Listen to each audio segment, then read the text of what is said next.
जय श्री राधे, जय श्री कृष्ण। मंदिर श्री बंसी वाले महात्मा यूट्यूब चैनल अंबाला शहर की ओर से हम आप सभी भक्तों का हार्दिक अभिनंदन करते हैं। जैसा कि आप सभी जानते हैं कि इस वर्ष कार्तिक मास की पूर्णिमा 30 नवंबर 2020 दिन सोमवार को है। कार्तिक पूर्णिमा जिसको कि देव दीपावली के नाम से भी जाना जाता है, उस देव दीपावली की आज हम आपको कथा सुनाने जा रहे हैं कि कार्तिक मास को देव दीपावली क्यों कहा जाता है, उसके पीछे क्या कारण है। तो सबसे पहले मंदिर श्री बंसी वाले महात्मा यूट्यूब चैनल अंबाला शहर की ओर से आप सबको कार्तिक पूर्णिमा की हार्दिक शुभकामनाएं। हमारे हिंदू धर्म ग्रंथों में कार्तिक पूर्णिमा की 2 कथाएं प्रसिद्ध हैं, जिसमें से भगवान शिव शंकर जी वाली कथा को हम अपने चैनल पर आपको पहले ही सुना चुके हैं। उस कथा को आप हमारे इसी वीडियो के डिस्क्रिप्शन में जाकर लिंक पर जाकर आप सुन सकते हैं। तो अब हम आपको सुनाने जा रहे हैं कार्तिक पूर्णिमा की दूसरी कथा, जिसका संबंध महर्षि विश्वामित्र जी के साथ है। इस कथा को कार्तिक मास की पूर्णिमा को सुनने से भगवान श्री राधा कृष्ण जी की कृपा से मनुष्य के सभी पापों का नाश हो जाता है और इस जीवन के बाद मनुष्य को भगवान के धाम में स्थान मिलता है। तो अब हम आपको सुनाने जा रहे हैं कार्तिक पूर्णिमा की परम पावन कथा, जो कि इस प्रकार है। बोल श्री राधा कृष्ण भगवान की जय। अब कार्तिक पूर्णिमा की परम पावन कथा। एक समय की बात है, इक्ष्वाकु वंश में राजा त्रिशंकु नाम के महान राजा हुए। उन्होंने अपने गुरु महाराज वशिष्ठ जी से कहा कि हे गुरुदेव, आप मुझसे कोई ऐसा यज्ञ करवाइए कि जिससे मैं इसी शरीर के साथ स्वर्ग लोक को चला जाऊं। यह सुनकर गुरु वशिष्ठ जी ने कहा कि हे राजन, ऐसा यज्ञ कराना हमें नहीं आता है। तब राजा ने वशिष्ठ जी के पुत्रों से भी वही प्रश्न किया। तब उन्होंने राजा को शाप दिया कि तूने गुरु का वचन मिथ्या जानकर हमसे पुनः पूछने आया है, अतः तू चांडाल हो जाएगा। इस शाप के कारण राजा त्रिशंकु जब दूसरे दिन सोकर उठा तो उसके शरीर का वर्ण चांडाल जैसा काला हो गया और उसके वस्त्र मलिन हो गए। तब राजा त्रिशंकु भय से भरा हुआ महर्षि विश्वामित्र जी के पास गया और उनसे हाथ जोड़कर यह प्रार्थना की कि हे महर्षि, गुरुपुत्रों ने मुझे शाप देकर चांडाल बना दिया है, अतः अब मैं आपके चरणों की शरण में हूँ।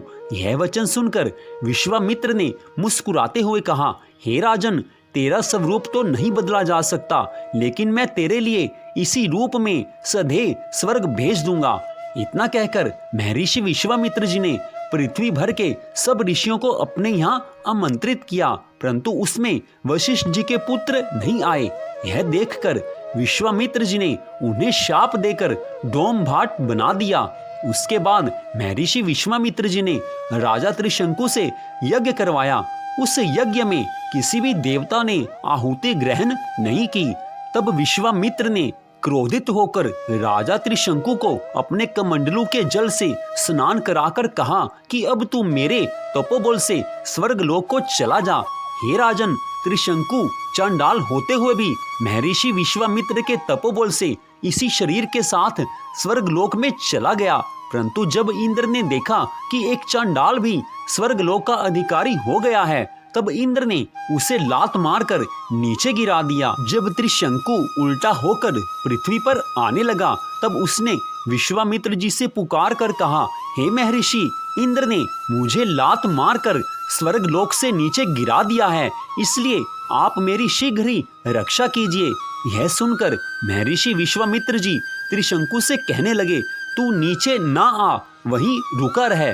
तब वह नीचे गिरता हुआ भी आकाश में वहीं रुक गया। तत्पश्चात विश्वामित्र जी ने उसके लिए अपने तपोबल से एक नए स्वर्ग की रचना कर दी। उन्होंने नए देवताओं का निर्माण भी शुरू कर दिया। यह देखकर देवताओं ने विश्वामित्र जी के पास जाकर विनती की कि हे महर्षि, अगर आप दूसरे देवताओं का निर्माण कर दोगे तो उससे हमारा अनादर होने लगेगा, इसलिए आप ऐसा ना करिए, हमारी प्रार्थना को आप स्वीकार कीजिए। यह सुनकर महर्षि विश्वामित्र जी बोले, हे देवताओं, मैंने त्रिशंकु को स्वर्ग में जाने का वचन दिया है, इसलिए मेरे द्वारा निर्मित नया स्वर्ग तो रहेगा, लेकिन अब मैं दूसरे देवताओं का निर्माण नहीं करूंगा। इस तरह विश्वामित्र जी ने देवताओं को समझाकर नए स्वर्ग की स्थापना कर दी और नए देवताओं का निर्माण बंद कर दिया। इससे सभी देवता अति प्रसन्न हो गए। उन्होंने महर्षि विश्वामित्र जी का धन्यवाद किया और उस दिन घी के दिए जलाकर उसको आनंद के उत्सव के रूप में मनाया। अर्थात देवताओं ने उस दिन घी के दिए जलाकर उसको दिवाली के रूप में मनाया। तब से इसको देव दिवाली कहा जाने लगा। यहीं से देव दीपावली मनाने की परंपरा का आरंभ हो चुका था, जिसको कि अब हम कार्तिक मास की पूर्णिमा को हम सभी मनाते हैं।